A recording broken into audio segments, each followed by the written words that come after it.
생각이 좋은데, 사실 좀 힘들 때가 있긴 하더라고요. 이게 했던 걸 또 하니까 저도 몰랐던 부분도 배우기도 하고 하는데,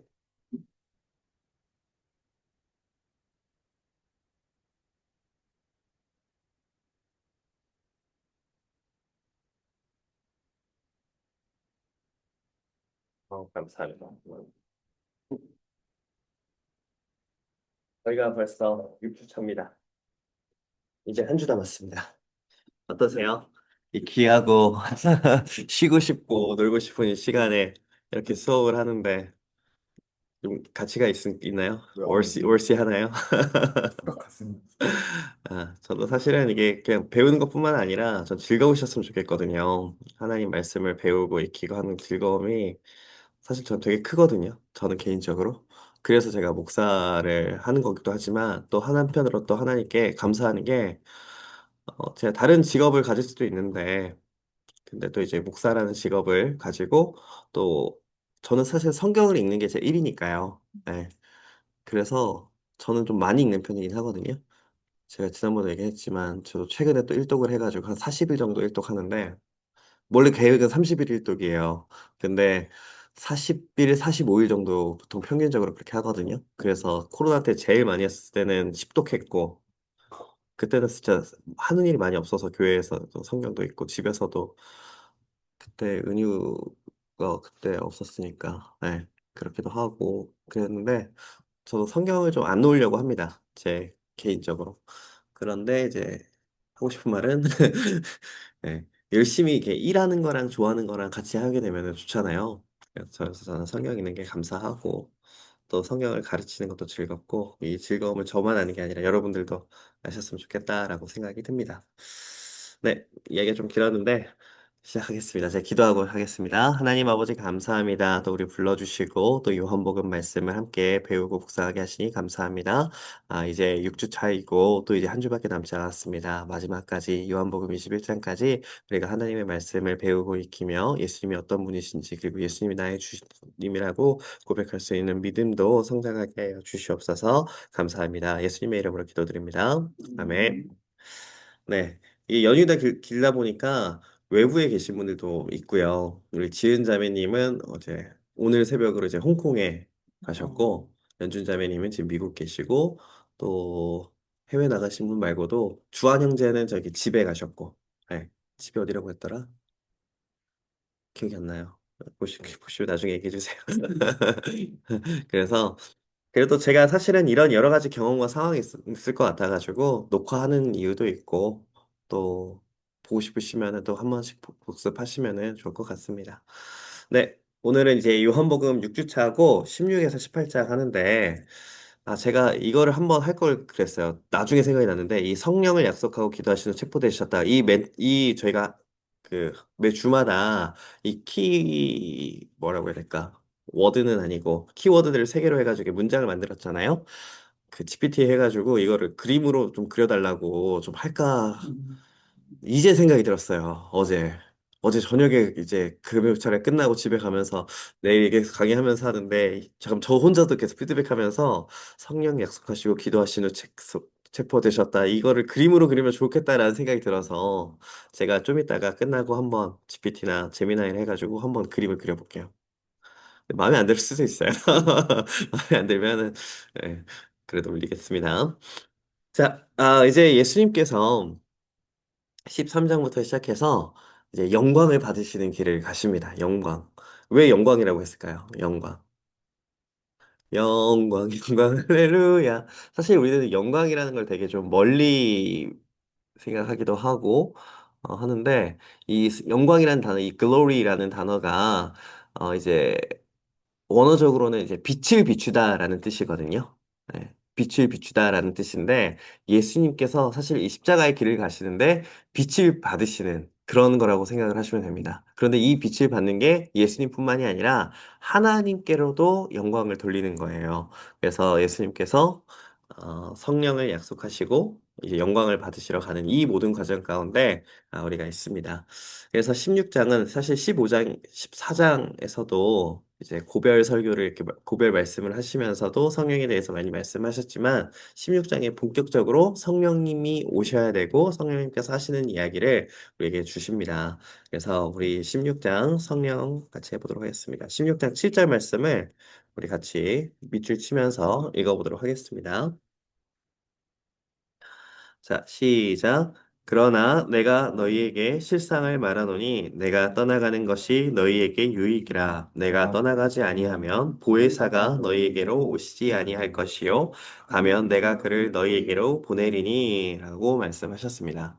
여기서 말하는 이 보혜사는 성령님을 말하고 보혜사는 돌보 은혜해라는 단어예요. 그러니까 은혜를 도와주시는 분인데 사실은 이 단어가 너무나도 조금 친숙하지 않고 좀 어렵습니다.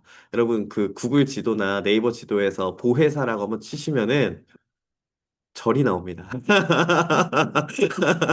저기 충청북도인가 충청남도인가 네, 한번 쳐보세요. 보혜사 치시면은 절이 하나 나와요. 그래서 이 보혜사라는 단어가 사실 되게 우리에게 어렵고 익숙하지 않은 단어인데 이 보혜사 영어 성경에는 뭐라고 써 있냐면은 대문자 C라고 붙어가지고 카운셀러라고 써 있어요. 카운셀러. 카운셀러가 뭐 어떤 사람이에요? 상담하는 사람이라고 생각을 하고 우리를 좀 도와주고 하는 사람이잖아요. 그래서 카운셀러 혹은 컴포터라고 하는 단어가 쓰여져 있는데 사실은 이 단어를 조금 더 유심히 보면은 상담사도 뭘 하는 사람이에요? 말을 들어주고 말을 하는 사람이잖아요. 이 보혜사의 특징은 우리를 통해서 말씀하시는 분이 보혜사라는 것이 사실은 이 14장, 16장에 더 강하게 기록되어 있습니다. 그래서 우리 핵심 요약 같이 보면서 근데 성령님은 이 보혜사 이제 그 헬라어로 파라클레토스라고 되어 있는데요. 제가 또 헬라어를 좀 쓰겠습니다. 저도 이런 노트북에 제 노트북도 그렇지만 이렇게 쓰는 걸 좋아하는 이유가 이게 한글로는 이게 타이핑으로는 헬라어나 히브리어 쓰기가 너무 힘들거든요. 그래가지고 저도 노트북이나 태블릿 이렇게 많이 쓰는데 이런 식으로 이게 파라클레토스라고 해요. 이게 P-A-R-A 이 P처럼 생겼는데 R이에요. K-L-E-T-O-S 좀 비슷하긴 하죠.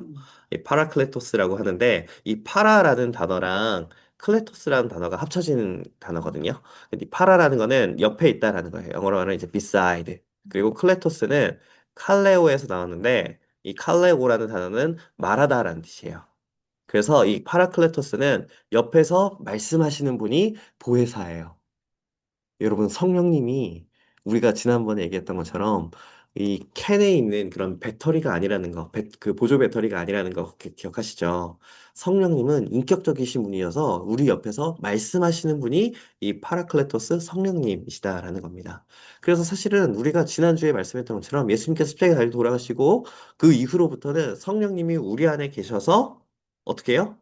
우리 안에서 예수님께서 말씀하신 것을 생각나게 하고 성령님이 의 안에 계심으로 우리가 성전이 된다고 했잖아요. 그래서 우리가 성령님을 모시는 예수님을 모시는 성전이 된 겁니다. 그런데 오늘 참 재밌는 게 이 14장에서는 16장에서는 예수님께서 곧 재판을 받으러 가시잖아요. 근데 그 재판에 있는 검사와 변호사의 역할이 바로 성령님이 하시다라는 것을 말씀하고 있거든요. 그 제가 전에 사역을 했었던 그 전에 교회에서 고등부에 있었는데 선생님 한 분이 변호사예요. 그래서 변호사셔가지고 설교를 하고 또 이제 성경 말씀을 보면은 바울도 그렇고 뭐 예수님도 그렇고 이 법적 용어들이나 법적인 상황들이 되게 많이 나오거든요. 그래서 저는 그 선생님한테 이렇게 물어보기도 하고 설교 시간에 이런 단어들이 있다. 이런 이거는 이제 법적인 용어다 하면서 그 선생님을 소개를 했어요. 사실 저 선생님이 우리 선생님 저분이 변호사시다 했더니 애들이 우와 막 이러더라고요. 네, 변호사 공부 정말 많이 하셔야 되는데. Anyway, 우리 성령님께서 근데 변호사뿐만이 아니라 검사의 역할과 변호사의 역할을 하시는 분이다라는 겁니다. 우리 여러분이 법정에 설 일은 없긴 하겠지만 그래도 이 성령님께서 검사와 변호사 역할을 하신다는 것을 보면서 우리도 조금 이 법적인 용어들과 법적으로 무엇을 하시는지를 좀 보기를 원해요. 성령님께서는 첫 번째로 검사의 역할을 하세요. 검사. 그럼 검사가 뭘 하는 거예요? 죄를 고발하고 그 구형을 하고 하는 거잖아요.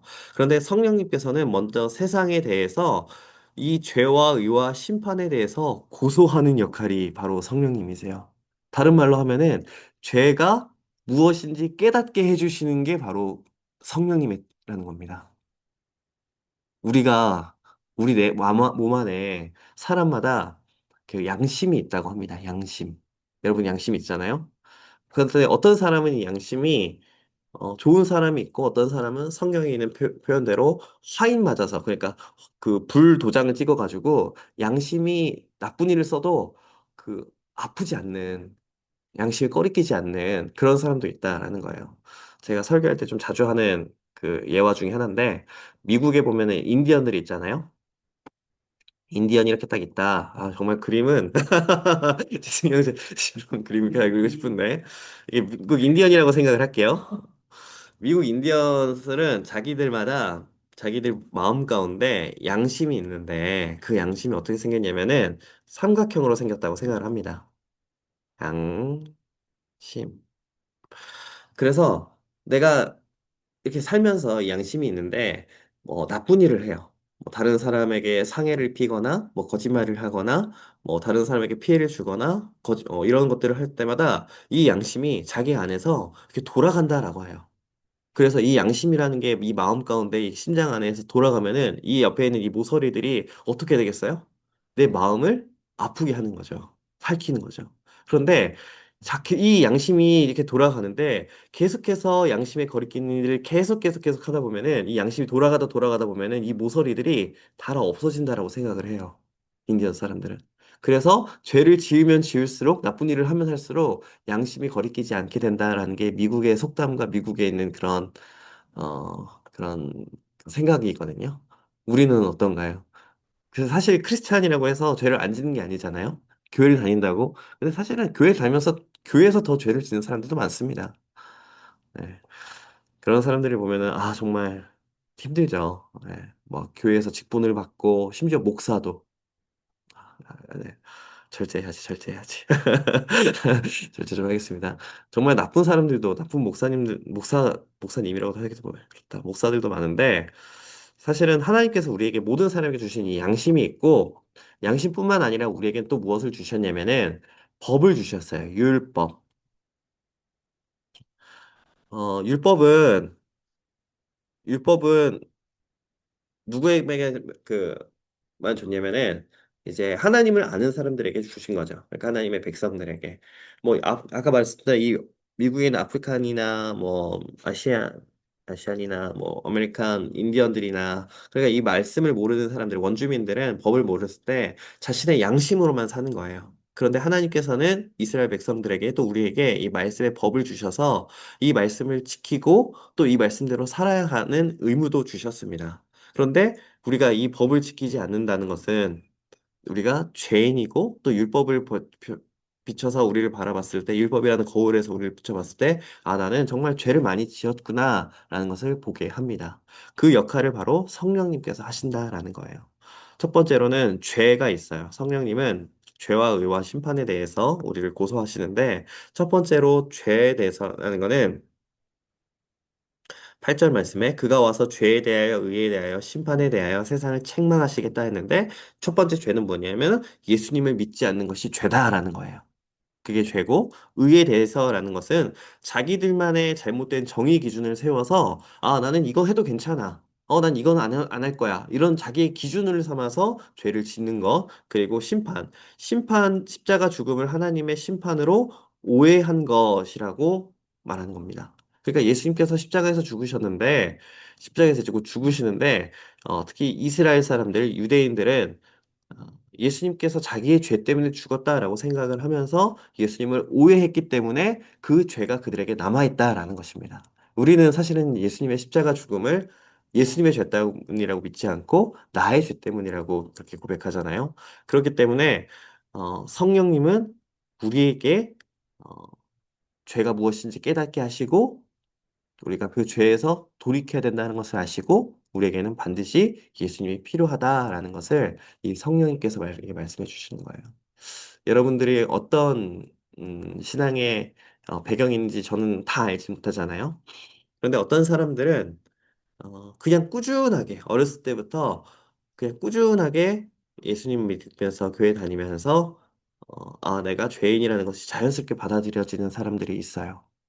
그래서 너무나도 자연스럽게, 나는 죄인이구나. 나는 예수님이 필요하다라는 것을 아는 사람도 있고, 또 어떤 사람들 같은 경우는, 저 같은 경우도 정말 잘 살고 있다가 중학생 때, 내 죄가 정말 너무나도 심각하구나라는 것을 좀 깨달았습니다. 그러니까 그 죄가 너무 심각하다는 것을 깨달았기 때문에, 내가 정말 예수님이 없으면은 안 되겠구나라고 그때 정말 예수님을 찾았던 것 같아요. 사실 제 동생들 같은 경우는 어렸을 때부터 그냥 꾸준하게 하다 보니까 그런 경험은 있지 않아요. 저처럼 막 갑자기 회심을 한다거나 제가 중학교 2학년에서 3학년 올라갔을 때 문제 좀 많이 사고 많이 쳤었는데 사실은 엄청 불순종하고 그랬는데 예수님 만나고 나서 내가 이렇게 살면 안 되겠구나. 내가 하나님을 위해서 살고 또 내가 사역자가 어서 오세요. 목사가 돼야겠구나라는 생각까지 이렇게 가게 되었습니다. 그래서 우리가 어떤 상황과 어떤 배경은 저마다 다르긴 하겠지만, 하나님의 말씀은 하나님의 말씀과 성령은 우리가 죄인이고, 우리에게 심판이 있다라는 것을 말씀하시는 겁니다. 그게 예수님께서 십자가에 돌아가시고 성령님이 오셔야 우리 안에서 그렇게 작용을 하시고 일하신다라는 겁니다. 예수님께서 얘기를 좀 대략 넘어갔던 것 같은데 6절에 보면은 내가 떠나가는 것이 너희에게 유익이라 내가 떠나가지 아니하면 성령님이 너에게 오시지 않을 것이다 라는 것은 무슨 말이에요? 예수님이 예수님이 떠나가지 않으시면은 성령님이 오시지 않는다는 건데 예수님에게는 어 예수님도 우리와 같은 사람이시기 때문에 예수님도 식사를 하셔야 되고 주무셔야 되고 또 고통도 느끼시는 그런 분이시거든요. 그런데 그렇기 때문에 예수님은 한계가 있었던 거죠. 예수님 막 2000년 동안 뭐 지금은 부활하시고 살아계신 분이시지만 우리가 예수님께서 계속 계셨다면 십자가 죽으시지 않으시고 계속 계셨다면은 우리는 매주마다 예수님이 계신 곳으로 가서 예배를 드려야 했었을 거예요. 그리고 예수님을 찾아가야 되고 또 예수님은 지금 뭐 70억, 80억 인구 중에서 뭐 크리스찬이 30억이다라고 하면은 그 30억 인구를 위해서 엄청나게 바쁘신 삶을 살지 않으셨을까요? 그런데 예수님께서 하늘에 올라가시고 성령님이 오셨고 그 성령님이 우리 안에 계시기 때문에 사실은 우리가 매 주일마다 뭐 이스라엘이나 다른 곳에 가지 않고 교회에 나와서 예배를 드릴 수 있는 것 그리고 우리가 예수님이 계시는 성전이라고 말씀하는 것이 예수님께서 올라가셔야 성령님이 오시기 때문에 그게 우리에게 가장 큰 유익이기 때문입니다. 성령님은 언제나 계시잖아요. 어디서나 계시잖아요. 그래서 우리가 누릴 수 있는 유익과 기쁨과 평안이 많다라는 것입니다. 그리고 성령님께서는 우리에게 죄에 대해서 이렇게 고발하고 고소하고 이런 부분이 있는데 또 다른 역할은 변호사의 역할을 하세요. 성령님은 검사와 변호사 역할을 하시는데 이번에는 우리 편에서 변호를 해주십니다. 어떤 변호를 해주시냐? 너 죄인이야. 너, 너 이제 넌 구원받지 못하는 사람이야. 이런 죄에 대해서 깨닫게 하심과 동시에 우리를 진리로 인도해 주시고 우리에게 위로해 주시고 또 평안을 주신 샬롬을 주시는 평안을 주시는 분이 성령님의 역할입니다. 그래서 우리는 나 죄인이야. 나는 정말 하나님은 나를 구원해 주시지 않을 거야. 나는 이렇게 큰 죄를 지었어라고 해도 또한 이 성령님께서 우리에게 예수님을 알게 하시고 또 진리로 인도해 주셔서 하나님의 자녀로 살아갈 수 있도록 하시는 것이 이 성령님의 역할이다라는 것입니다. 여러분들이 죄를 짓고 또 내 죄가 너무나도 심각해서 하나님 앞에 부끄러워도 우리는 성령님을 힘입어서 성령님을 의지하면서 하나님께 나아갈 수 있다라는 것을 기억했으면 좋겠습니다. 그래서 이제 성령님께서 제자들에게 오시면은 또 무엇을 해주시냐 되게 디테일하게 말씀하시는데요. 13절 말씀과 14, 15, 16, 15절까지만 13, 14, 15도 같이 한번 줄을 쳤으면 좋겠습니다. 사실은 성령님께서 하시는 일은 너무나도 많은데 그 중에 세 가지 대표적인 게 이거예요. 한번 같이 읽어볼게요. 13절 시작. 그러나 진리의 성령이 오시면 그가 너희를 모든 진리 가운데로 인도하시리니 그가 스스로 말하지 않고 오직 들은 것을 말하며 장래일을 너희에게 알리시리라. 그가 내 영광을 나타내리니 내 것을 가지고 너희에게 알리시겠습니다. 무릇 아버지께 있는 것은 다 내 것이라. 그러므로 내가 말하기를 그가 내 것을 가지고 너희에게 알리시리라 하였노라. 네. 이제 곧 예수님께서 떠나시잖아요. 떠나시는데 성령님께서 오셔서 다시 한번 예수님께서 말씀하신 것들을 듣고 깨닫는 역할을 하게 해주신다라는 거예요. 우리가 이 성경 말씀을 듣고 설교 말씀을 듣고 성경을 읽거나 쓰거나 여러 가지 했을 때 사실은 그냥 그게 그냥 문자적으로만 이해하거나 혹은 인문학적으로만 이해할 수 있어요. 근데 성령님께서 도와주신다면은 그 말씀이 내 안에 들어와 살아 숨쉬게 된다라는 겁니다. 그래서 성령의 역할이 정말 정말 중요해요. 성령님이 아니시면은 깨닫는 지혜가 없습니다. 그래서 우리가 기도할 때 또 예배 드릴 때에도 저도 설교를 할 때도 그리고 설교하기 전에도 또 이제 여러분들 설교를 전하시는 목사님이나 사역자들을 위해서 기도해 주실 때 성령님께서 도와주셔서 우리가 그 깨닫는 지혜가 있도록 해주세요라고 기도하는 게 정말 정말 중요합니다. 성령님이 아니시면은 몰라요. 저도 설교를 준비하거나 아니면 설교 공부를 할 때, 배워서 아는 거랑 깨달아서 아는 게 있잖아요. 근데 배워서 아는 것은 사실은 한계가 있어요. 어, 그 성경을 배워서 가르친다라고 하면은 사실은 성경 관련된 주석이나 책이나 뭐 교수님이나 이런 가르침들은 너무나도 많은데, 근데 그것들을 배워서 가르치는 것은 사실은 학원이나 똑같고, 예. 저보다 더 잘 가르치는 분들도 많고 그러거든요. 근데 설교자들에게 더 중요한 것은 사실은 이 말씀을 깨닫는 거예요.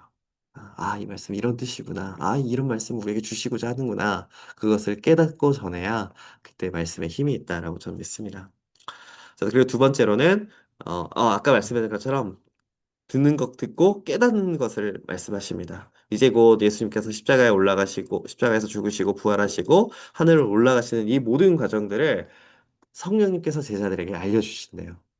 사실은 이제 곧 제자들은 우리 다음 장에도 할 거지만 낙동강 오리알이 곧 될 겁니다. 왜냐면은 자신들이 의지했던 예수님께서 십자가에 달려 죽으시기 때문에. 그래서 제자들은 뿔뿔이 흩어졌죠. 근데 그때 뿔뿔이 흩어졌던 거랑 또 다르게 예수님께서 부활하시고 승천하셨을 때 흩어졌던 거랑 또 달라요. 제자들이 예수님 십자가에 달려 죽으실 때 도망간 거는 진짜 도망간 거예요. 런어웨이 한 거잖아요. 그런데 예수님께서 승천하시고 나서는 제자들이 어떻게 했을까요? 모였어요.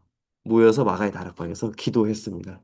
그리고 그곳에서 성령을 받고 어 이제 그 하나님의 말씀을 그리고 사도로 세상에게 복음을 담대하게 전했던 거죠.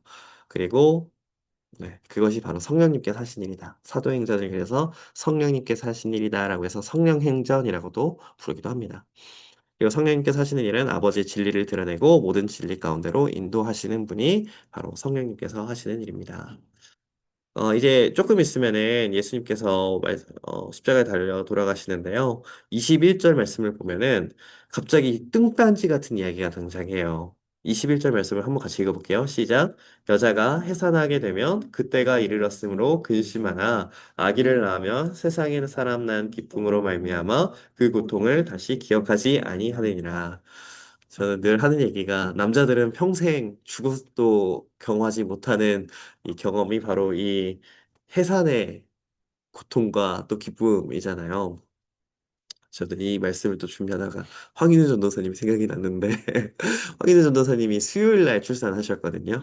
예, 예, 출산하셨어요. 예, 딸 3.8kg. 와, 예. 잘 태어나고 또 산모와 아기부터 건강한데 사실은 이 해산이라는 게 되게 좀 걱정스럽고 또 두려운 일이잖아요. 그래서 요즘에는 미리 날짜를 정해가지고 제왕절개 수술도 많이 한다고 하는데 제 동생들도 다 날짜를 정해서 수술을 하더라고요. 근데 옛날에는 그런 수술이 일상적이지 않았던 거기 때문에 언제 그 고통이 임할지 모르기 때문에 그래서 좀 저기 잠깐 이렇게 일그러졌는데 언제 그런 일이 일어날지 모르고 또 그 고통이 얼마나 아픈 건지 잘 모르는데 그래서 출산하고 나면 다 엄마들이 위대하다라고 얘기하더라고요. 그런데 사실은 그 고통뿐만 아니라 그 이후에 우리에게 주는 기쁨이 그 고통을 기억하지 못할 만큼 기쁘다라고 이야기를 하거든요. 예수님은 그 십자가의 고통을 이 해산의 비유를 가지고 하신 거예요. 그 십자가의 고통이 정말로 고생이고 힘든 일이지만 그 이후로 제자들이 변하고 또 세상에 있는 사람들이 예수님을 알게 되고 또 하나님의 자녀가 되는 이 기쁨이 너무나도 크다라는 걸 말씀을 하시는 겁니다. 사실 십자가 우리가 고통을 안 당해서 봐서 그렇지 정말 아프고 치욕스러운 그 자리인데 그것보다 더 기쁜 게 우리가 하나님의 자녀가 되는 그 기쁨이 더 크시다라는 겁니다. 그리고 이제 아기가 태어나는 기쁨, 잠시 슬픔이 있으나 부활로 인해 영원한 기쁨이 우리에게 주어졌다라는 것이고요. 그리고 이 이후로는 24절 말씀도 우리 같이 한번 밑줄 쳐볼게요. 자, 한번 읽어보겠습니다. 지금까지는 너희가 내 이름으로 아무것도 구하지 아니하였으나 구하라 그리하면 받으리니 너희 기쁨이 충만하리라. 아멘. 우리 지난 시간에도 우리가 이제는 예수님께서 하늘의 이 영광을 받으셨기 때문에 예수님을 통하여서 하나님께 나갈 수 있고 예수님의 이름으로 기도할 수 있다라고 제가 말씀을 드렸어요. 이 이름이라는 것은 사실은 어마어마한 권세가 있습니다. 여러분, 조금 있다가 혹은 내일 제 이름을 대고 1층 카페에서 드시고 싶은 거 다 드세요. 이렇게 말한다면 그렇게 할 수 있죠. 왜냐면 제가 이곳에서 사역을 하고 이곳에서 이제 교회에서 직원을 했기 때문에 저를 다 아시기 때문에 제 이름으로 말하면은 그렇게 주문하고 받으실 수 있잖아요. 그것과 마찬가지로 이제는 예수님께서 어마어마한 권세를 가지고 그 이름에 능력이 있다라는 거예요. 왜? 하나님의 아들이시고 이 아들을 통하여 하나님이 영광 받으셨기 때문에 우리는 이 예수님의 이름을 통하여 기도하고 하나님께 구하면 하나님께서 우리에게 주신다라는 겁니다.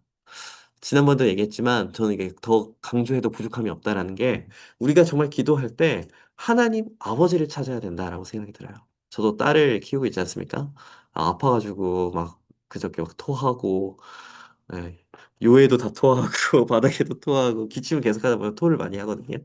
하면서 이렇게 빨리 하면서 빨리 하면서 예, 막 이랬는데 그래도 아버지니까 그게 밉지 않아요. 막 응가도 네 이게 뭐 약을 먹으니까 정장제 같은 약도 먹이고 그러다 보니까 막 설사를 하는데 막 바지에도 이렇게 막 묻고 이러는데 그런 거 닦아주면서도 싫지 않아요. 왜냐면은 아버지기 때문에. 그리고 딸이 뭐 달라고 하면은 정말 나쁜 거 아니면은 오늘 아침에도 초콜릿 달라고 해서 저도 타협해가지고 2개까지 주고 왔는데 3개까지는 너무 많은 것 같아가지고 딱 2개까지만 주고 왔는데 주고 싶거든요. 그래서 우리가 기도할 때 하나님 아버지를 찾으면 또 정말 하나님은 우리 자녀들에게 정말 가장 좋은 것을 주시고 싶으신 아버지이기 때문에 우리에게 주십니다. 그리고 그 기도를 예수님의 이름으로, 예수님의 능력을 믿고, 예수님의 권세를 믿고 기도한다면 우리는 그 기도의 응답을 받고 또 마지막에는 기쁨이 충만하게 될 것을 말씀하고 있습니다. 여러분, 그래서 성경 말씀을 읽는 것도 기쁨이지만 기도하고 그 응답을 받는 기쁨을 여러분들이 받으셨으면 좋겠습니다. 혹시 내 기도가 이렇게 응답이 되어서 기쁜 적이 좀 있으신가요? 최근에 있으세요? 음, 디테일한 거는 지금 나누지 못하겠지만 예수님께서 이 모든 것들을 영광을 받으시고 십자가에 달려 돌아가시고 영광을 받으신 후에 우리에게 주신 것입니다.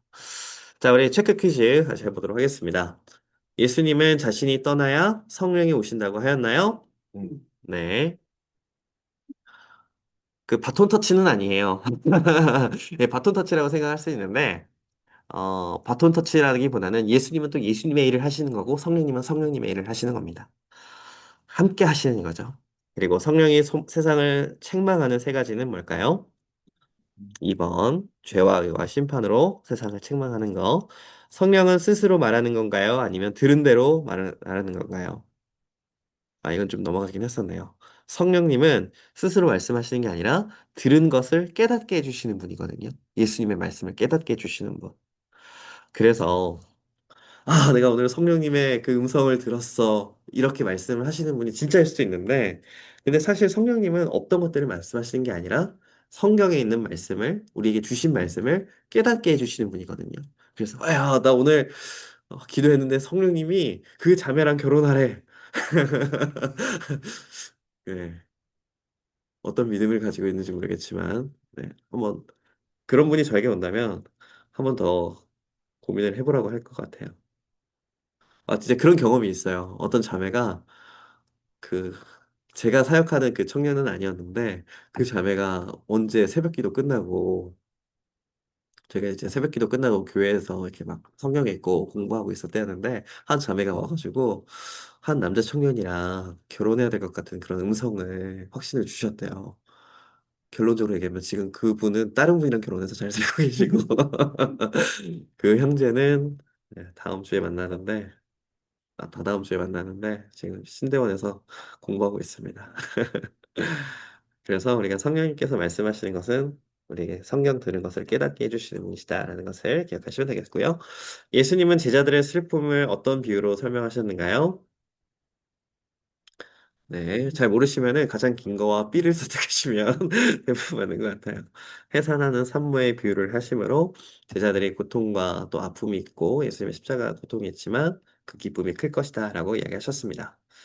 자, 우리 묵상 적용 질문 해보도록 하겠습니다. 여러분은 성령님을 죄를 폭로하는 불편한 존재로만 경험했나요? 아니면 일상의 진리 가운데로 인도하시는 분으로 경험하고 있나요? 네. 우리에게는 후자가 변호사의 역할을 하시는 성령님이 더 친숙한 그리고 더 가까운 분으로 이해하기를 바랍니다. 그리고 직장 관계 진로의 고난이 해산의 고통처럼 느껴지는 순간 있나요? 그 너머에 있을 기쁨을 어떻게 소망하고 있나요? 네. 하나님께서 우리에게 고통뿐만이 아니라 기쁨을 주시는 분이라는 것을 기억했으면 좋겠고, 예수님의 이름으로 드리는 내 기도가 내 기도 생활에서 실제로 어떤 변화를 만들고 있나요? 네, 네. 그 수요일에 기도하는 거 이번 주도 하셨어요? 글쎄요. 예수님의 이름으로. 이게 사실 이름의 권세이기도 한데, 지금 또 생각나는 게 예수님의 뜻도 있거든요. 예수님께서 어떤 기도를 또 어떤 것을 원하실까 하면서 생각하는 기도의 시간이었으면 좋겠습니다. 자, 이 시간 우리 하브루타 한번 해볼게요. 우리 각자 성령님의 인도를 경험한 순간을 작은 것도 좋으니까 잠깐 나눠보는 시간을 갖도록 하겠습니다. 성령님의 역할 중에 내게 가장 필요한 것, 뭐 진리로 인도해 주신다거나, 뭐 깨닫게 해주시거나, 뭐 보호해 주신다거나, 샬롬을 주신다거나 하는 게 있다면 한번 나눠보도록 하겠습니다. 우리 같이 4분 정도 하는데 재승 형제가 저랑 하고, 네, 현자매님이 중간 형제라면 될 것 같아요. 네, 4분 동안 성령님께서 인도해 주신 경험 한번 나눠보도록 하겠습니다. 이거 녹화를 멈출까요? 상관없어요. 상관없어요. 그냥 합시다. 어떠세요? 우리 성령님께서 인도해 주신 경험이. 아직 잘 모르겠어요. 아, 잘 모르겠어요. 네. 모르겠어가지고 녹화도 된다고 했구나. 궁금한 거 있는데, 네. 그, 어, 다시 이렇게 교회로 오게 되고, 또 오자마자 성의 역할도 하고, 또 회장도 하기도 했었잖아요. 아, 예, 예, 예. 네. 아, 다시 나요. 그러니까, 예, 청년부, 예, 네. 청년부로만. 교회는 늘 이렇게 오긴 했었지만, 맞아요. 그러니까 그때 어떤 다짐과 어떤 각오가, 하나님께서 말씀하셨는지, 또 어떤 마음이 들었는지. 지난번에도 그 스타벅스에서 얘기했었지만, 아, 네. 그게 있나요, 혹시? 취업을 하면 뭔데 모르겠다. 어, 나도 기도의 응답이었기도 했고, 취업을 했던 게. 한, 지금까지 알고 있지만 회피하고 있던 것들, 회피하고 있던 것들. 것들을 좀 조금씩 해주셔야 되겠다. 음, 라고 생각했는데 마침 뭐 기회가 있어서 음, 그나마 할 수 있는 거를 어, 할 것 같아요. 잘할 수 있는 거기도 하지만 사실은 수고스럽고 피곤하고 또 희생하는 길이기도 하잖아요. 그렇죠. 근데 네. 생각보다 그렇게 힘들지 않았어. 그게 제일 컸던 것 같아요. 네, 너무 편하게 들리죠? 네. 좀도 안 네, 맞아요. 지금도 너무 잘해주고 계셔가지고. 그게 성인이 이거죠. 그런 것 같기도 하고 음, 다시 생각해보니까 저도 사실은, 어, 우리 교회에서 같이 사역할 수 있고, 이곳에서 같이 쓰게, 전 너무 감사하죠. 우리 청년들도 만나고, 즐겁고. 그리고 또 일본 가는 것도, 인도라고 생각을 해요. 네, 진짜, 지난번에도 모임도 되겠지만, 저는 진짜 일본을 갈 생각은 없었고, 일본에 대한 반감도 분명히 있었고, 애니메이션이나 그런 J-컬처를 그렇게 좋아하지도 않고, 네. 그런데 말씀하신 게 있으니까, 결혼도 그래요. 결혼도, 결혼하고 나서도, 저는 그런 이야기를 많이 합니다, 아내한테. 하나님께서 정말 잘 만나게 해주셨다. 이런 이야기 굳이 얘기해요. 왜냐면은 내가 선택한 게 아니라고 생각이 들기도 하기 때문에. 그래서 저도 청년들 기도할 때 성령님의 인도하심. 근데 사실 구약에서는 그 인도하심이라는 그 그림이 가장 잘 나타난 게 구약성의 구름 기둥, 불 기둥이거든요. 눈에 확실하게 보이거든요. 근데 구름 기둥은 뜨거운 해에서도 보호해 주시고 불 기둥은 추운 날씨에서도 따뜻하게 해주는 역할이에요. 인도라는 게 진짜 가시밭길 고난의 길만 가는 건 아니고 하나님께서 보호해 주시는 하나님이랑 같이 가는 게 가장 기쁜 길이죠. 그렇기 때문에 네. 했으면 좋겠습니다. 성령의 인도하심 받는 우리 회장님 됐으면 좋겠고 지금 배터리가 네. 너무 빨리 드레인 돼가지고 하게 저걸 보고 있어요. 아 그랬어요? 그 한번 이게 해볼게요. 진짜 콘센트 콘센트가 여기 뒤에가 있어요. 하나 오는 거예요. 제가 이것을 좀 구역 콘센트가 2층에 있는데 이게 안 되면은 제가 된다 된다 된다. 약간 이쪽을 이렇게 하고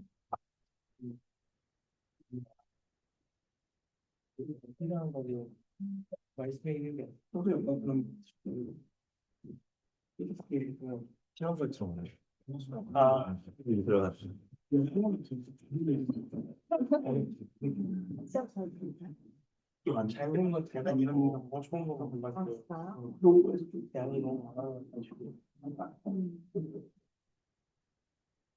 네, 잘 나눠주셨나요? 약간 지금 저기 그 뭐지? SF 같은 거 보면 사이보그에게 선들이 이렇게 연결돼 있는 그 느낌인데 네 어쩔 수 없이 네. 제가 노트북을 안 가지고 네, 보이나? 네 이해해 주시기 바랍니다. 그래도 집중 잘 되시죠? 네 감사합니다. 저 좋네요. 노트북 너무 좋아요. 감사해요. 펜도 되고.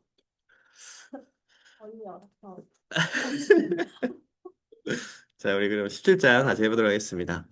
이번 17장에서는 이제 마지막으로 예수님께서 떠나가시기 전에 마지막으로 기도하시는 내용이에요. 예전부터 이제 그 예수님 당시에는 어떠한 일이 있었을 때나 혹은 제자들과 이런 대화를 나누시고 마지막으로 기도하시는 모습이 늘 등장하는데요. 이 기도는 사실 크게 세 가지로 나눠집니다. 그 세 가지로 나누는데 우리 맨 마지막 절 21절을 맨 마지막 그 세 번째 기도회사의 21절을 한번 같이 읽어볼게요. 자, 같이 읽겠습니다. 시작. 아버지여, 아버지께서 내 안에, 내가 내 아버지 안에 있는 것 같이 그들도 다 하나가 되어 우리 안에 있게 하사 세상으로 아버지께서 나를 보내신 것을 믿게 하옵소서. 아멘. 네. 예수님께서 정말 마지막으로 이제 찐막으로 고별을 얘기하시면서 제자들에게 고별 말씀하시면서 마지막으로 기도하시는 내용인데 이 기도의 내용이 세 가지입니다. 첫 번째로는 예수님 자신을 위한 기도예요. 예수님의 자신을 위한 기도인데 이 기도는 또한 하나님께 영광을 올려드리는 기도입니다. 우리 음, 1절 말씀도 한번 같이 읽어볼게요. 시작. 예수께서 이 말씀을 하시고 눈을 들어 하늘을 우러러 이르시되 아버지여 때가 이르렀사오니 아들을 영화롭게 하사 아들로 아버지를 영화롭게 하옵소서라고 했어요. 예수님 자신을 위한 기도라고 했는데 사실은 이 아들의 영광은 곧 하나님의 영광이에요. 그러니까 하나님과 아들이 서로가 서로에게 영광을 빛을 비추는 관계다라는 겁니다. 하나님께서 어떻게 영광을 받으시느냐? 아들이신 예수님이 십자가에 달려 죽으시고 부활하심으로 하나님이 영광을 받으시고 또 아들은 그 하나님의 뜻이 이루어지기 때문에 영광을 받는다라는 것이에요. 그래서 이 하나님 아버지와 아들은 하나다라는 표현이 이제 곧 등장합니다. 그리고 두 번째로 예수님께서 제자들을 위해서 기도하실 때에 이 제자들은 보존하고 또한 거룩하기 위해서 기도를 하고 있어요. 어,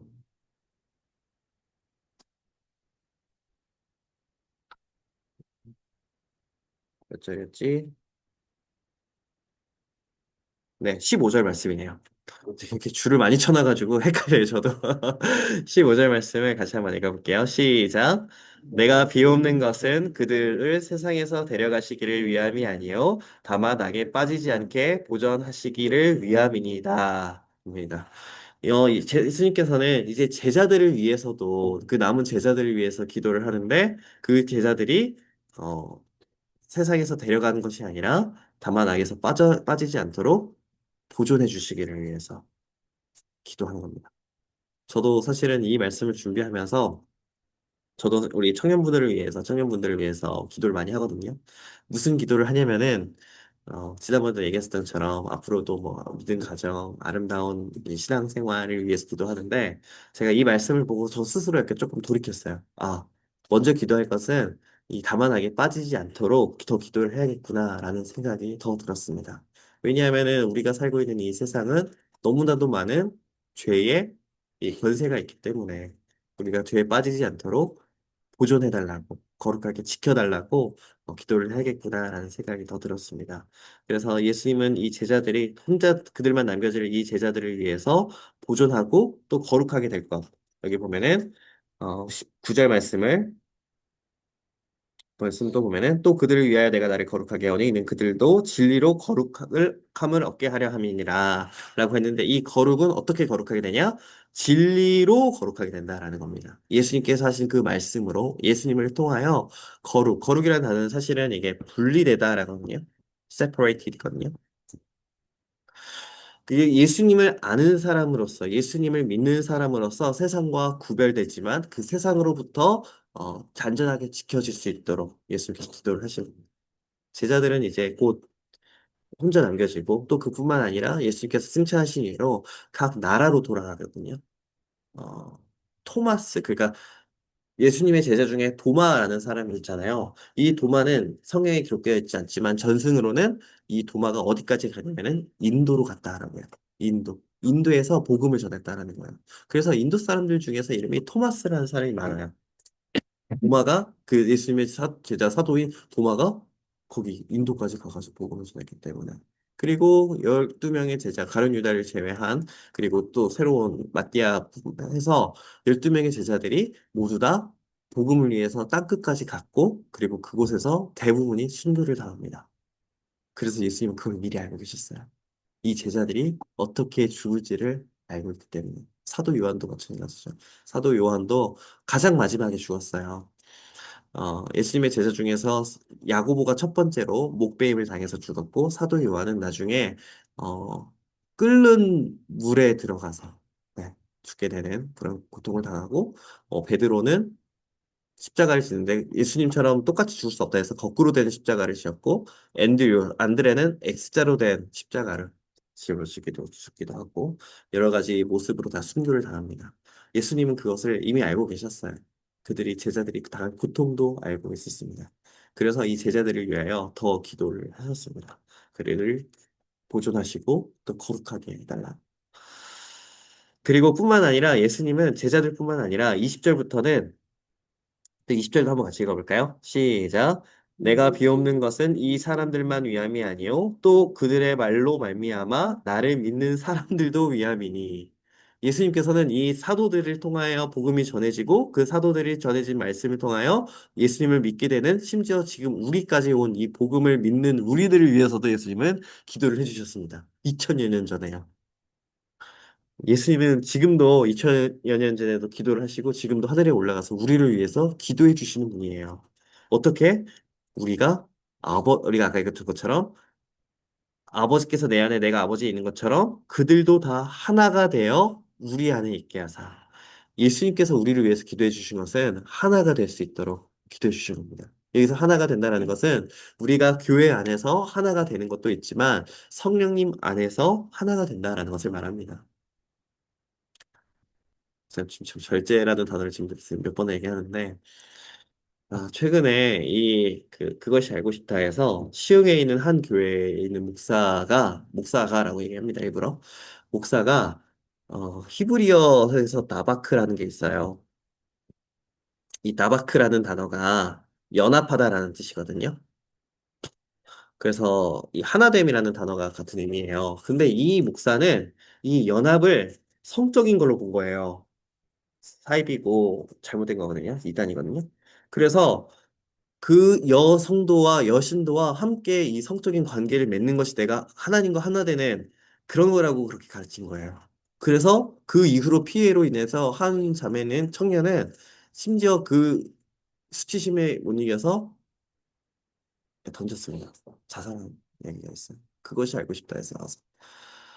아, 정말 그런 사람들도 있습니다. 그러니까 그거는 하나님의 말씀을 깨달은 게 아니라 하나님의 말씀을 자기 멋대로 사용을 해서 자기의 이익과 쾌락을 위해서 유익을 위해서 자기 쾌락을 위해서 쓰게 된 거죠.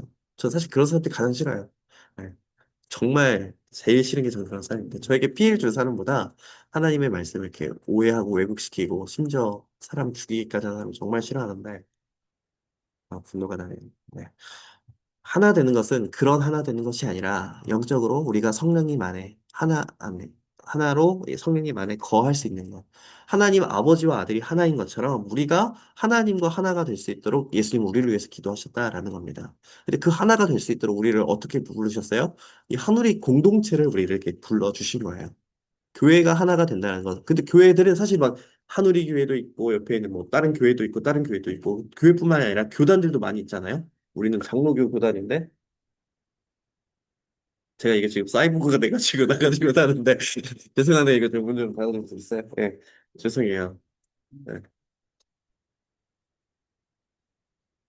이 양옆으로 이게 사이드를 이렇게 잡으셔야 돼요. 이렇게 가운데 거. 가운데를 예, 약간 꼬집는 것처럼. 맞아요, 맞아요. 딱 누르시면은 네, 맞아요. 이거는 올려주시면 돼요, 지금. 감사합니다. 사이보그. 그러네요. 어디까지 했죠? 예수님께서 말씀하신 거는 우리가 하늘의 공동체를 통하여서 교회를 통하여서 더 연합하고 하나가 되게 하는 겁니다. 그래서 교단은 많더라도 사실은 우리는 one church예요. one church. 한 교회입니다. 사실 이 원이라는 단어를 이제 카톨릭이라고는 단어를 쓰는데 이 카톨릭이라는 게 우리 천주교를 얘기하는 거 아니고 천주교는 로만 카톨릭이거든요. 천주교는 로만 카톨릭인데 우리는 이 카톨릭 하나의 육이 된 연합체된 예수님이 몸이신 그 교회를 이야기합니다. 그래서 예수님께서 우리에게 하나를 이룰 수 있도록. 그래서 이가 하나가 되면은 우리 선한 목자의 비유를 통해서 그 목자들이 예수님을 알고 예수님 안에서 함께 있는 것, 그리고 포도나무의 비유를 통해서 우리가 예수님 안에 붙어 있다면, 하나가 되어 있다면 열매를 맺는 것처럼 예수님은 우리가 하나님 안에서 성령님을 통하여서 하나가 되는 것을 계속 기도하고 계신 거예요. 사실 그게 가장 중요한 거죠. 이 요한복음에서 가장 중요한 것은 우리에게 가장 큰 적용점은 배우고 익히고 시험 보고 이런 게 아니라 예수님과 하나가 되는 거. 그게 가장 중요합니다. 자, 예수님께서 자기를 위해서 기도하셨을 때 아들을 영화롭게 하사 아버지를 영화롭게 하옵소서 기도했고 또 십자가의 죽음을 통해 아버지를 영화롭게 부활로 아들이 영화롭게 되는 것. 이거는 예수님의 신적 정체성을 드러내는 기도라고 해서 예수님이 곧 하나님이시다라고 얘기하는 겁니다. 예수님 이전에는 하나님을 아버지라고 부른 사람이 없었어요. 하나님 아버지라고 부르지 않았습니다. 유대인들은. 왜냐하면 창조주시고 우리는 그냥 미물이라고 생각을 했기 때문에 창조주가 만든 어, 거라고 생각했기 때문에. 그런데 예수님은 이것을 넘어서 아버지라고 불렀는데 아버지와 아들은 사실은 유대인의 개념에서는 하나거든요. 네. 아버지의 아이덴티티가 아들에게 오는 것처럼, 아버지의 정체성이 아들에게 온 것처럼, 그래서 예수님이 아버지와 나는 하나다라고 이야기하셨을 때 유대인들은 돌을 던지려고 했어요. 야, 네가 어떻게 아버지 하나님이랑 하나냐? 이건 신성 모독이다. 하나님을 낮추어 부르는 거다라고 해서 예수님을 돌을 던지려고 했습니다. 그런데 예수님은 이 부활의 사건을 통하여서 우리 하나님께 영광이 되고 그 영광이 또 아들에게 오므로 하나님과 아들이 하나가 된다는 것을 말씀하고 있어요. 그리고 또 제자들을 위한 기도에서는 세상에서 데려가시기를 원하지 않고 악에 빠지지 않도록 지켜달라는 기도, 그리고 그들을 진리로 거룩하게 해달라는 기도, 아버지의 말씀, 그러니까 예수님을 통하여, 이 말씀을 통하여 거룩하게 된다는 것이 필요합니다. 이 보존이 필요한 이유는 예수님은 떠나시지만 제자들은 세상에 남겨지기 때문이고, 두 번째로는 세상에 속하지 않아 미움을 받기 때문일 것이고, 그리고 세 번째로는 세상으로 파송을 받아서 사명을 감당해야 하기 때문에 그들에게는 보존이 필요하다라는 겁니다. 그리고 우리를 위해서 기도하셨을 때는 가장 중요한 것은 하나됨입니다. 하나됨. 아버지께서 내 안에 내가 아버지 안에 있는 것 같이 이 말은 예수님 중심으로 또 신앙 중심으로 말씀 중심으로서의 연합을 위한 것이고 이것은 세상으로 하나님이 예수님을 보내신 것을 믿게 하기 위함입니다. 우리가 하나가 되고 예수님 안에 하나가 된다면은 지난주에 말씀했던 포도나무처럼 우리가 예수님 안에 하나만 되어 있다면은 열매는 자연스럽게 일어날 것이고 그 열매를 통하여 우리가 하나님과 하나가 될 것이라는 것을 알게 될 것입니다. 자, 우리 퀴즈 한번 해보도록 하겠습니다. 예수님의 기도는 몇 부분으로 나누어지나요? 세 부분? 네, 세 부분이고, 예수님은 제자들을 위해서 세상에서 데려가 달라고 기도하셨나요? 세상에 보존해달라고 기도를 했죠. 네. 왜냐하면 그들은 아직 해야 할 일이 많기 때문에. 제자들의 거룩함을 위해 필요한 것은 무엇이라고 말씀하셨나요?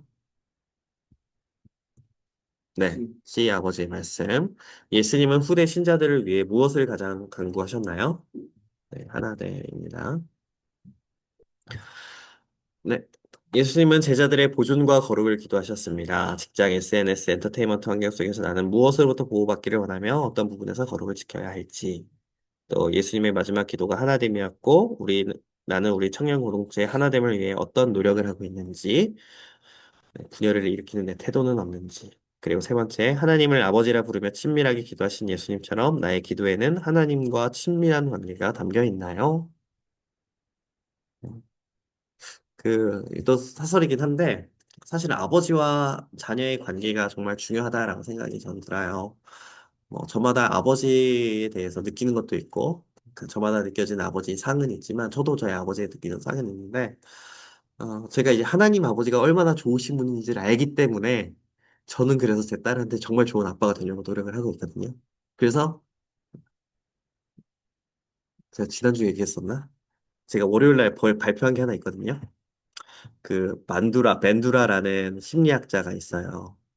이 벤두라라는 분이 이 자녀가 아닙니다. 하여튼 자녀가 느끼는 아버지의 상이 곧 하나님 아버지의 상이다라는 이런 연구를 했거든요. 아니, 글씨 너무 모쓰네요. 네.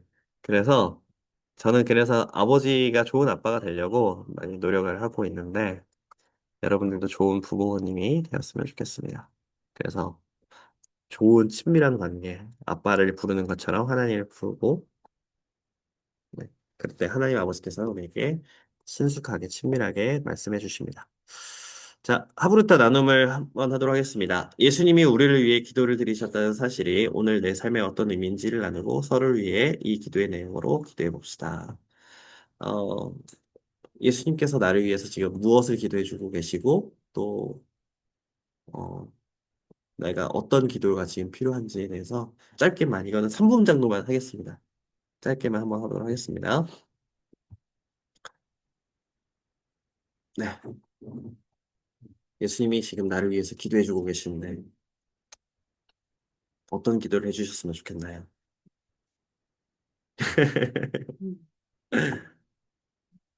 어떤 기도를 해주셨으면 좋겠나요? 네, 예수님. 어, 어, 믿음을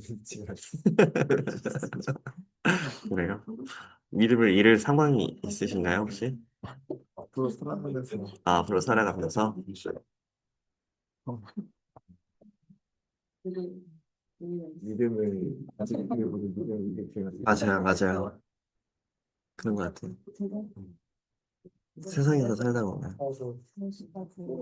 그래서 제가 좋아하는 표현이 제가 세상에 살고 있다라는 것을 늘 기억을 하고 있거든요. 그래서 제가 지난번 했었는지 모르겠지만 We are in the world, but not of the world. 저는 이걸 꼭 기억하는 것 같아요. 무슨 의미인지 알겠죠? 그렇고요. 네, of the world. 그러니까 나는 우리는 세상 안에서 살고 있지만 세상 안에서 세상에 속해 있지는 않다. 세상의 것은 아니다. 라는 것을 생각을 하고 있어요. 그래서 우리는 사실은 이 주변으로부터 이렇게 영향을 많이 받긴 하지만 그래도 우리는 하나님의 자녀라는 아이덴티티를 가지고 지켜야 될 건 지켜야 되고 그런 부분들이 있죠.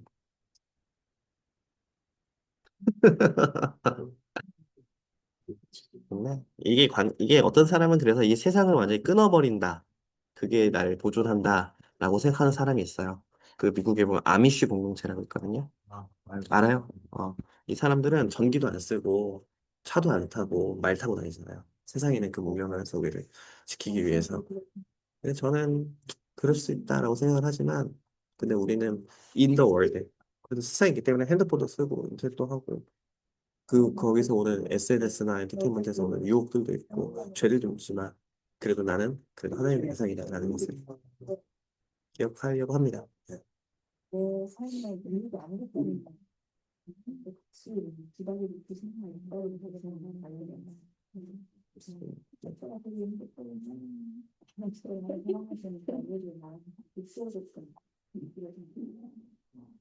또 혹시 기도해달라는 거 있으면 언제든지 말씀하세요. 그리고 지난번에 얘기했던 기도의 제목을 가지고 기도하고 있긴 합니다. 아, 네.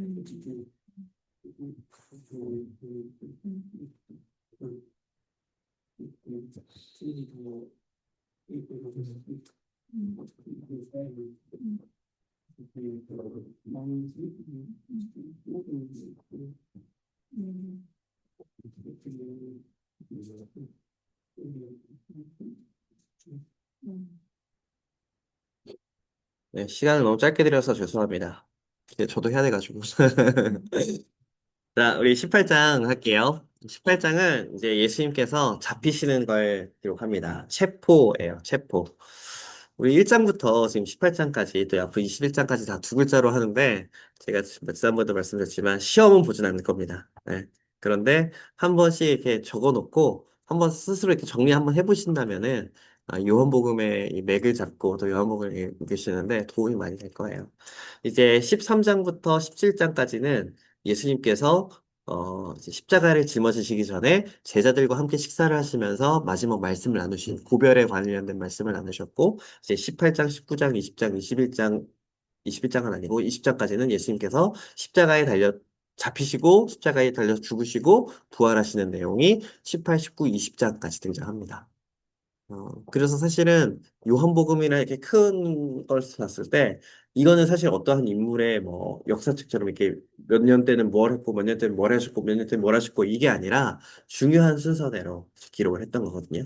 왜냐하면은 예수님의 모든 행적들을 다 기록하면은 진짜 세상에 있는 모든 먹과 종이가 다 부족할 만큼 예수님께서 하신 일이 많다라고 요한도 그렇게 사용을 했던 것처럼 그래서 이게 이 요한복음 1장에서 21장까지 이 양이 절대적인 그런 양이 아니라 중요한 순서로 적어놨다라는 것을 기록하면 좋겠고, 그리고 지금부터 기록하는 것은 18, 19, 20장은 예수님께서 영광을 받으시는 장면이고, 또 이 장면은 마태, 마가, 누가복음이랑은 좀 다른 모습으로 요한복음 기록하고 있었습니다.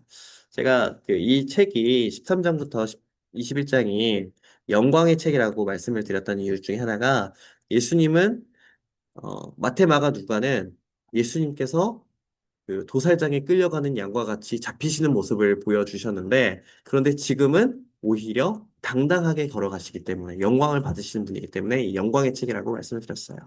그래서 요한복음 18장은 체포를 당하시는데 예수님께서 체포 당하시는 모습이 어떤 모습인가를 좀 함께 보도록 하겠습니다. 6절 말씀을 같이 한번 읽어볼게요. 밑줄 치면서 시작.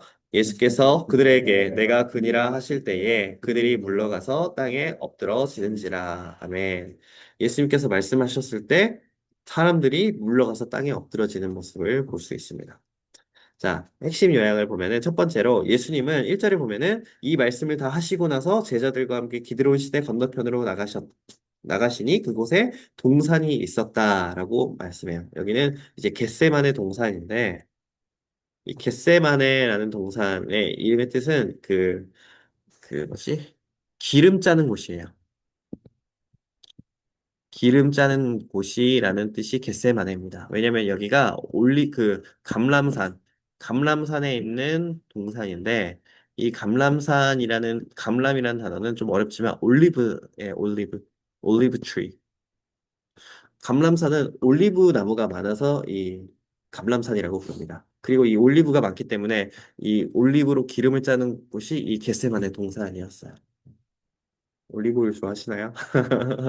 저도 좋아하고 요리할 때 정말 많이 쓰는데 이스라엘 가시면은 이 올리브 감람산에서 파는 올리브 오일도 한번 사보셨으면 좋겠어요. 저는 이제 샀었거든요.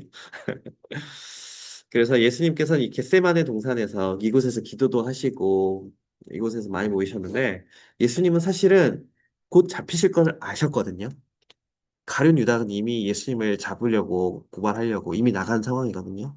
그런데 예수님은 그런 상황에서 가룟 유다도 알고 있는 이 겟세마네 동산에 일부러 가신 거예요. 오히려 우리는 죄가 있고 나쁜 일을 하고 누가 나 잡아간다고 한다면 도망가고 아무도 모르는 곳에 숨지 않을까요? 그런데 예수님은 오히려 모두 다 알고 있는, 특히 가룟 유다가 알고 있는 이 겟세마네 동산에 자발적으로 가신 거예요. 왜? 잡히시려고. 그래서 예수님께서는 잡히신 것이 아니라 스스로를 내어주셨다라는 모습을 우리는 볼 수 있습니다. 그래서 이 요한복음은 예수님은 기도로 고민하는 장면이 없어요. 마테마가 누가에서는 예수님 하실 수만 있다면 이 잔을 내게서 떠나게 해주세요라고 마테마가 누가복음에서는 그렇게 기록하고 있지만 예수님은 당당하게 이 잔을 내가 당연히 받으실 거라는 그런 내용으로 그 기도는 하셨지만 요한복음은 그것을 기록하지 않았어요. 그리고 두 번째로는 제자들을 보내달라고 요구를 하셨어요. 왜? 제자들은 앞으로 해야 할 일이 있기 때문에 지금 당시에 예수님과 같이 그러니까 예수님을 잡으러 사람들이 왔는데 예수님 8절에 보면은 이 사람들이 가는 것을 용납하라. 그러니까 제자들은 보내주세요. 보내줘라. 라고 이야기를 하셨어요. 왜냐하면 제자들은 지금 잡히는 것이 아니기 때문에, 잡히면 안 됐기 때문에. 그리고 유다의 입맞춤 장면이 없는데, 이거는 유다가 예수님을 지명하면서 입을 맞춰요. 마테마가 누가에서는. 입맞춤을 예수님은 당해요. 근데 그 장면이 요한복음에 있고, 또 여기에 내가 그니라 라고 말씀하시면서 이 내가 그니라라는 단어도 이게 헬라어로 에고 에이미라고 되어 있는데 제가 오늘도 깜빡했네요. 오늘 좀 급해가지고 그 에고 에이미가 7개가 나는 생명의 떡, 세상의 빛, 부활이요 생명, 선한 목자, 양의 문, 뭐 길이요 진리요 생명, 그다음에 포도나무 너희는 가지 이렇게 7가지를 말씀을 하셨는데 그때가 썼던 게 이 에고 에임이거든요. 이 에고는 아이를 의미해요. 아이인데 이렇게 썼을 때는 강조, 나를 얘기하고 에이미는 영어로 하면 am이라는 뜻이에요. 나다! 라고 이야기를 하신 거거든요. 근데 이 말씀은 그 구약 성경에 출애굽기 보면은 하나님이 모세에게 나는 나다. 내가 나다라고 말씀하시거든요. 그 말씀을 하시는 게 이 에고 에임이에요. 그래서 예수님은 7번만 이 에고 에임을 쓴 게 아니라 지금 여기서도 나다라고 말씀하시면서 자기가 하나님이라는 것을 말씀을 하시는 겁니다. 이 에고 에임이.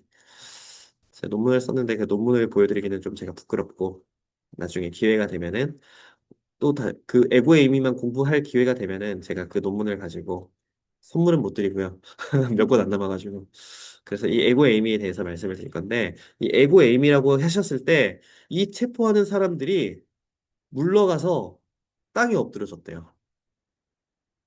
여러분, 저기서 보면은 저는 이게 참 재밌는 게 발견했는데, 우리가 어떤 성령 집회 같은 데 가거나 그러면은 사람들이 기도를 받다가 뒤로 넘어지거든요. 그런데 진짜 하나님인 것을 알게 되면은 뒤로 넘어지는 게 아니라 앞에 엎드러진다라는 거예요.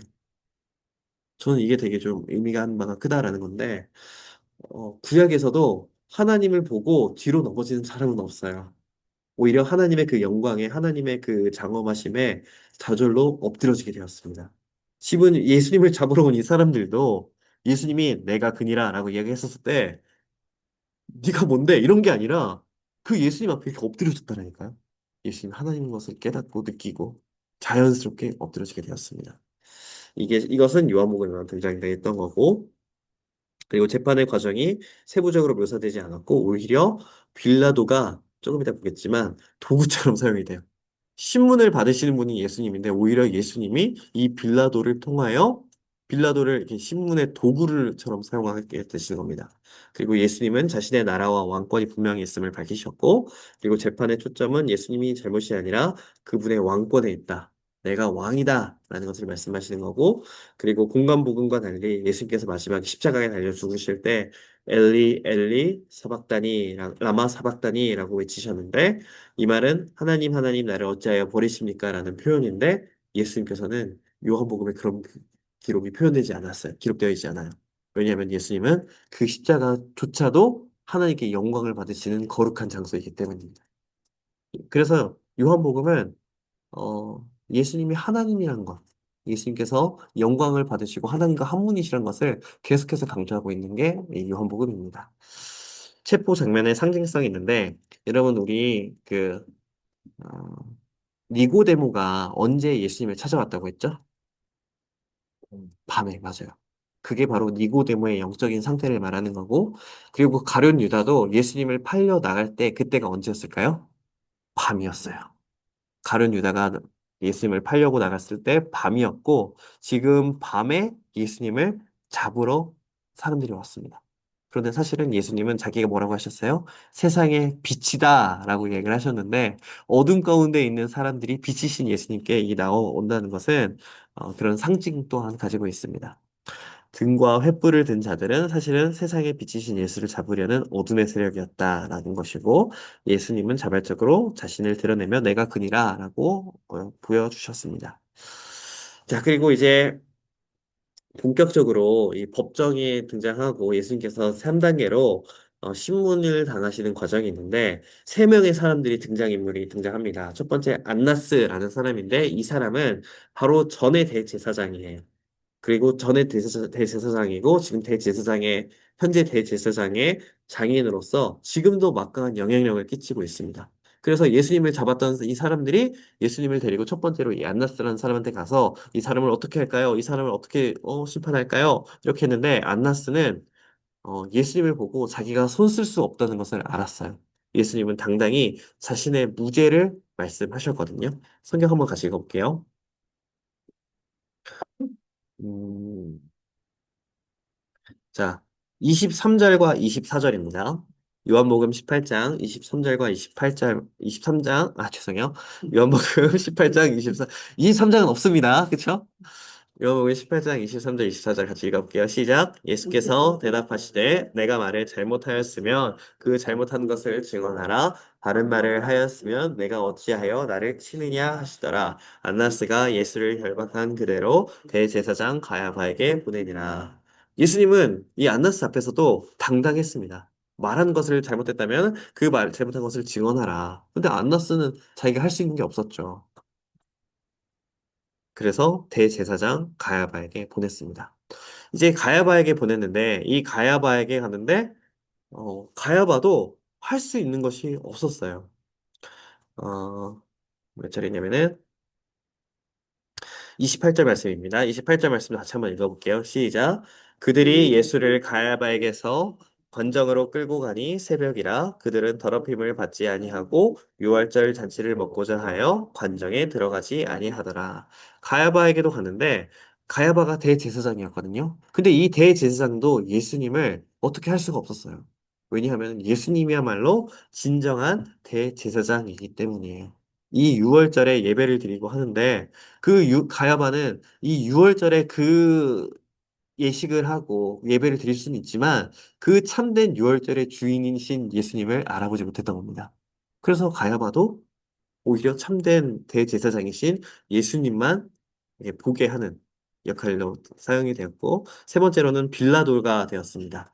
이 빌라도는 어떤 사람이냐면은, 원래는 이제 로마에 소속되어 있는 총리, 그러니까 총독인 거예요. 그래서 이 총독이 이 땅이 워낙 넓으니까, 뭐 우리나라, 뭐 미국 같은 경우는 주지사들이 그곳에 세워져 있는 것처럼, 그 주마다 주지사들을 세웠던 것처럼, 이 총독이 예수님을 심판하고 예수님을, 죄를 묻고 그 심판뿐만 아니라 뭐라 해야지? 재판하고 그 벌을 주는 그 권한이 다 이 빌라도에게 있었습니다. 그런데 빌라도가 이 권한을 가지고 있는 것이 아니라 사실은 빌라도보다 더 위에 있는 그 시저보다도 더 위에 있는 예수님이 이 세상을 진정하게 다스리는 왕이시다라는 것을 보여주고 계십니다. 그래서 이 빌라도가 예수님을 불러서 네가 유대인의 왕이냐? 라고 물었어요. 그랬더니 예수님께서는 그렇다. 내가 왕이다. 라고 분명하게 말씀하셨습니다. 세상의 왕이다. 라고 말씀을 하셨던 게 바로 예수님입니다. 그래서 이 빌라도가 예수님이 진정한 왕이라고 하니까 좀 어떻게 보면 어이가 없었을 거예요. 아니, 지금 잡혀와 있는 것은 죄인의 신분이고, 너네 민족이, 너네 종족이 너를 잡아서 왔는데, 네가 왕이라고 하니까 되게 좀 의아하게 됐어요. 그래가지고 37절 말씀과 38절 말씀 같이 한번 읽어볼게요. 시작. 빌라도가 이르되 그러면 내가 왕이 아니냐? 예수께서 대답하시되 내 말과 같이 내가 왕이니라. 내가 이를 위하여 태어났으며 이를 위하여 세상에 왔나니 곧 진리에 대하여 증언하려 함이로라. 무릇 진리에 속한 자는 내 음성을 듣느니라 하신대 빌라도가 이르되 진리가 무엇이냐 하더라. 여기까지 하겠습니다. 네. 빌라도는 빌라도도 예수님이 어떤 분이신지 고백할 수 있도록 이렇게 도구로 사용이 되었습니다. 요한복음에서는. 그래서 이 메시지를 보면은 예수님은 무력하게 잡히신 분이 아니라 스스로 양들을 지키기 위해 자신을 내어주신 선한 목자시다라는 거고요. 재판은 인간 권력의 신분이 아니라 참 제사장과 참 왕의 정체를 드러내는 이 계시의 장이었다라는 것입니다. 예수님께서는 정말 죄가 없으시고 십자가에 달려 죽으시지 않으셔도 되는데 이렇게 죽으시고 십자가에 달리시고 죽으신 것은 그들의 양인 우리 때문이다. 라는 것을 말씀하고 있습니다. 이 모든 것들이 어떻게 기록이 되어 있냐면은 예수님을 통하여 기록이 되어 있어요. 예수님을 우리 요한복음 1장 생각하시면은 태초에 뭐가 있다고 했죠? 기억하시나요? 말씀. 맞습니다. 태초에 말씀이 계시니라라고 했는데 예수님이 말씀이시거든요. 그 우리가 말씀이라는 것은 그냥 이렇게 문자적으로 기록된 말씀이라고 생각을 하지만 또 그와 동시에 살아있는 말씀으로 하나님께서 구약에 이미 예언하셨고 또 세상 태초부터 있었던 그 말씀이신 예수님이 이 진리의 말씀으로 우리에게 영생을 가르쳐 주시는 영생으로 인도하시는 분이시다라는 것을 빌라도에게 얘기했습니다. 그런데 빌라도는 그걸 깨달을까요? 못 깨달을까요? 못 깨달았어요. 왜 못 깨달았을까요? 우리 아까 성령님이 하시는 역할을 기억하나요? 빌라도에게는 성령님이 있지 않았기 때문에, 성령님이 깨닫게 하지 못했기 때문에 이 진리를 깨닫지 못하였습니다. 우리 다음 주에 있지만, 다음 주에 이제 또 니고데모가 한 번 더 만납니다. 니고데모는, 어, 예수님을 믿게 되었나요? 안 믿게 되었나요? 결국에는, 예, 믿게 되었어요. 그리고 유다의 전생에 보면은 이 니고데모도 예수님을 전하다가 그 자신의 동료 그 랍비들에게 이 순교를 당합니다. 근데 이 니고데모가 언제 어느 때 결정적으로 예수님을 믿게 되냐면은 예수님께서 십자가에 달려 죽으셨고 나서 예수님을 믿게 돼요. 그리고 부활하신 후에 이 부활의 증인이 되었죠. 그래서 우리가 아까부터 계속해서 성령님이 오시는데 언제 오시냐? 예수님께서 십자가에 달려 죽으시고 부활하시고 승천하셔야 그 성령님이 우리에게 오셨고 그리고 이 성령님이 예수님의 말씀을 깨닫게 해주시는 진리의 영이시다라는 것입니다. 그래서 지금 요한복음 1장부터 21장까지 기록이 되어 있는데 이게 되게 다 이렇게 세퍼레이티드가 분리된 게 아니라 이게 하나로 다 엮여져 있는 거예요. 말씀이신 예수님, 그 예수님이 우리에게 오셨고 그리고 성령님을 통하여 그걸 깨닫게 해주셨다. 그리고 우리가 그 말씀이신 예수님을 증거하는 것입니다. 자, 이제 거의 끝나도록 하겠습니다. 우리 체크 퀴즈. 예수님은 겟세마네 동산에서 숨으셨을까요? 아니에요. 일부러 잡히셨습니다. 그리고 요한복음에서 예수님이 자신을 드러내실 때 사용한 표현은 네, 맞습니다. 내가 그니라 에고에이미라고 하는 표현입니다. 책보다니 땅에 엎드러진 이유는 뭘까요? 음. 네, 예수님께서 신적 선언을 하셨기 때문에. 그리고 요한복음에서 예수님의 재판 초점은 무엇인가요? 안식일 논쟁 때문에 재판을 받으셨을까요? 거짓 증언하셨기 때문에 재판 받으셨을까요? 왕권의 문제였을까요? 성전을 모독하셨기 때문일까요? 어, 사실은 C입니다. 왕권에 관련됐기 때문에. 그, 이 빌라도는 예수님을 처형한 게 왜 처형했냐면은 유대인의 왕이라고 했기 때문이에요. 그래서 십자가에 달렸을 때 명패도 유대인의 왕이라고 히브리어 말로, 헬라 말로, 로마의 말로 쓰여 있습니다. 유대인의 왕. 근데 그 말은 곧 어, 유대 사람들한테도 왕이고 헬라 사람에게도 왕이고 로마 그러니까 로마는 사실 이온 세상을 얘기하거든요. 온 세상의 왕이 예수님이 된 겁니다.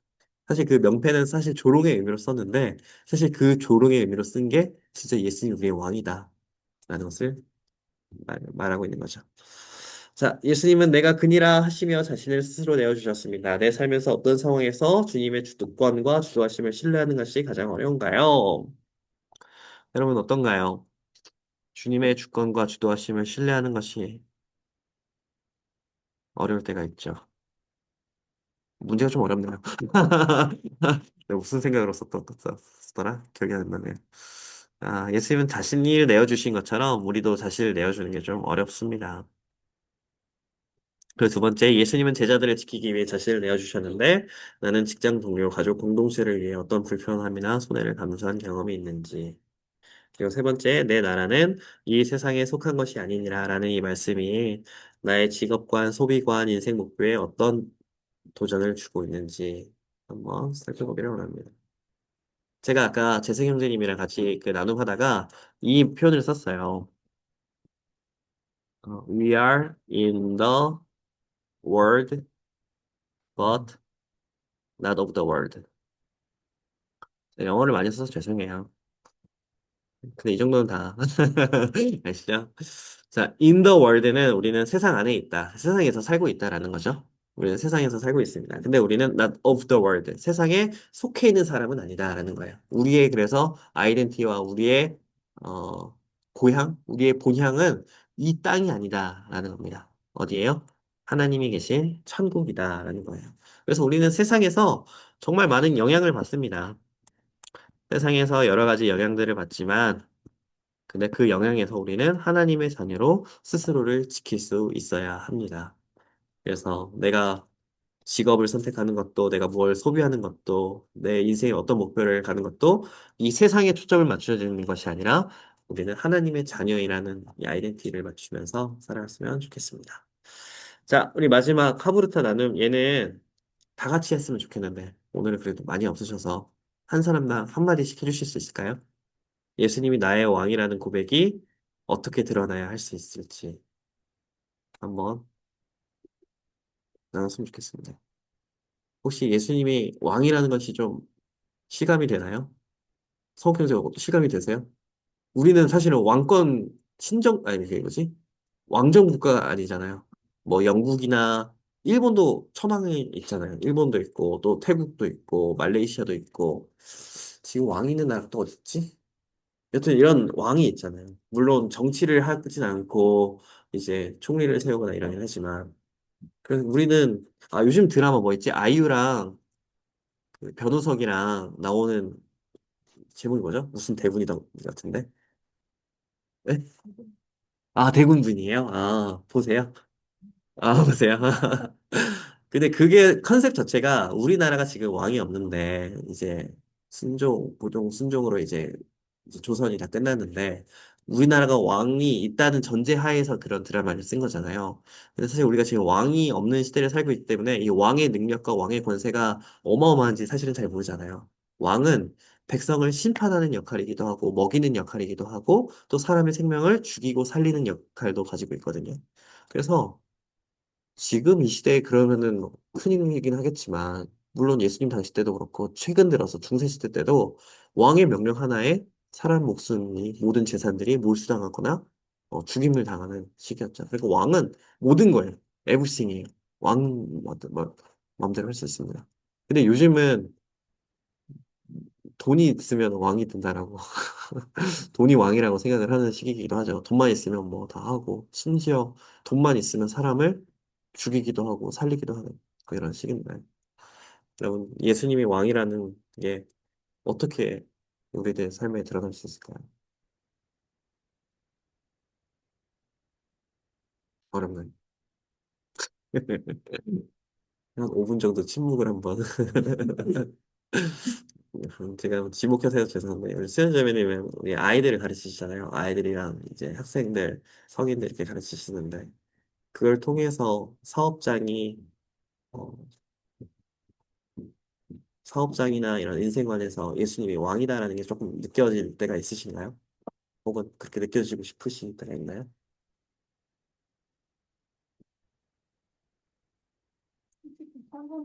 생각해 본 적은 없으셨어요? 보셨군요. 그 옛날부터 우리 크리스찬들은 어떠한 사업장이어도 주의를 쉬는 게 그 사업장이 내 것이 아니라 하나님의 것이다라는 믿음의 고백을 했거든요. 음, 지금 주일은 안 하시기도 하지만. 그런데 사실 그게 좀 쉽지 않은 업종들이 있어요. 뭐, 진짜 주일에 매출이, 주말 매출이 절반 이상이 나오는 그런 가게들이나 영업장들도 있고, 또 직업적으로 뭐 주일에 일을 해야 하는 그런 직업들도 있고, 근데 일은 하되 또 다른 그 주일을 주님을 나의 인생의 왕으로, 가정의 왕으로 또 세우는 부분도 있죠.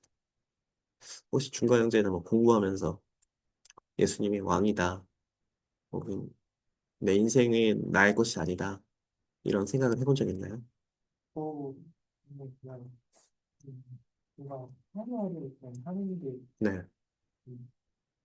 그냥 너무 내 뜻대로 사는 게 아니고, 너무 어떻게 보면 산다는 게 그냥 제가 행복한 거 어, 같아요. 아, 그럴 수 있죠. 맞아요, 생각하고 맞아요. 좀 맞아요.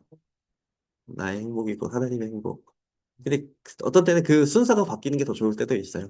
하나님이 행복하신 것이 나의 행복이다라는 거예요.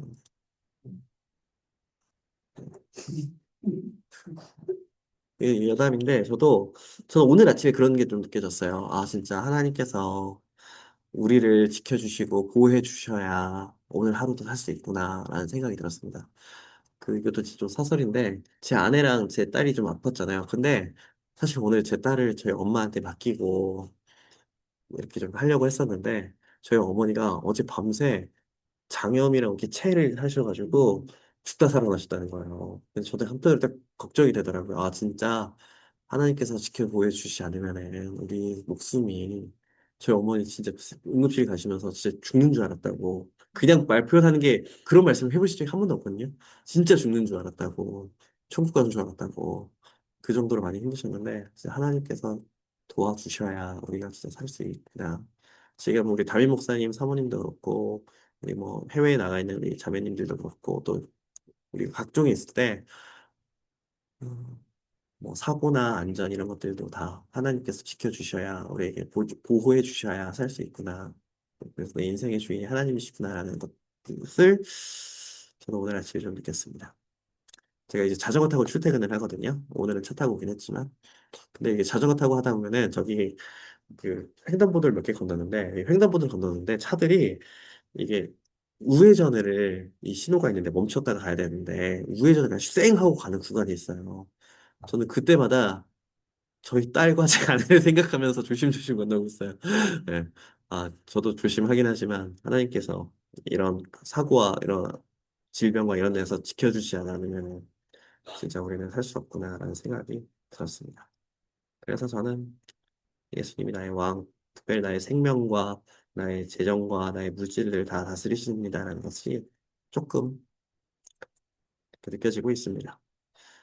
혹시 좀 더 나누고 싶으신 분 있으신가요? 예수님이 나의 왕이다. 그 일본이나 또 태국이나 말레이시아 이런 데 여행을 가시면은 그 가게 같은데 일본은 제가 잘 많이 못 본 건 했는데 그 왕 자기 나라 왕 현재 왕의 그 그림을 붙여놔요. 집이나 가게에 보셨어요 혹시? 네. 아, 못 보셨어요? 일본은 그런 거 많이 못 봤는데. 천황 그림이나 이런 것들. 근데 태국 가면 진짜 많거든요. 그래서 그 사람이 자기 왕이라고 해서 모시고 살아요. 근데 그 왕을 모시고 산다는 게 사실 저도 그 그림을 봤을 때 우리가 예수님의 그림은 없지만 예수님의 사진은 없지만 내가 가장 잘 보이는 곳에 우리 가장 집이나 내가 있는 곳에 어, 예수님이 나의 왕이라는 것을 좀 표시하고 그걸 늘 생각나게 하는 게 있다면은 그것도 좋을 것 같습니다. 뭐 십자가가 될 수도 있는데 십자가는 사실 고통의 상징이고 사랑의 상징이고 그래서 예수님이 나의 왕이라는 것을 어떻게 조금 더 표현할 수 있을까? 버스킹만 가야 되나? 왕, 네. 왕. 좀 더 버스킹 가실래요? 한번 고민했으면 좋겠습니다. 네, 감사합니다. 오늘은 여기까지 하고요. 제가 기도로 마치도록 하겠습니다. 하나님 아버지 감사합니다. 예수님께서 제자들과 마지막으로 함께 있으실 때에 성령님을 약속하시고 또 우리를 위해서 기도해 주시고 또 마지막으로 왕으로서 그 십자가의 사역까지 영광 받으시며 담대히 나아가신 것을 보면서 우리도 예수님을 닮아가고 예수님을 우리의 왕으로 모셔서 이 세상을 성령님에 의지하며 담대하게 살아가기를 원합니다. 세상에 살고 있지만 세상에 속해 있지 않은 사람으로 오늘 하루도 예수님의 그 살아계심을 증거하며 살아갈 수 있는 우리 모두가 되게 하여 주시옵소서. 우리 다음 주 마지막 시간인데 또 다음 주까지 우리를 안전하게 지켜 보호해 주시고 예수님 안에서 하나가 되면서 아름다운 우리 교제와 또 사랑과 믿음을 나눌 수 있는 우리 하늘의 교회 청년부 되게 하여 주시옵소서. 감사드립니다. 예수님의 이름으로 기도드립니다. 아멘. 네, 감사합니다. 마쳤습니다.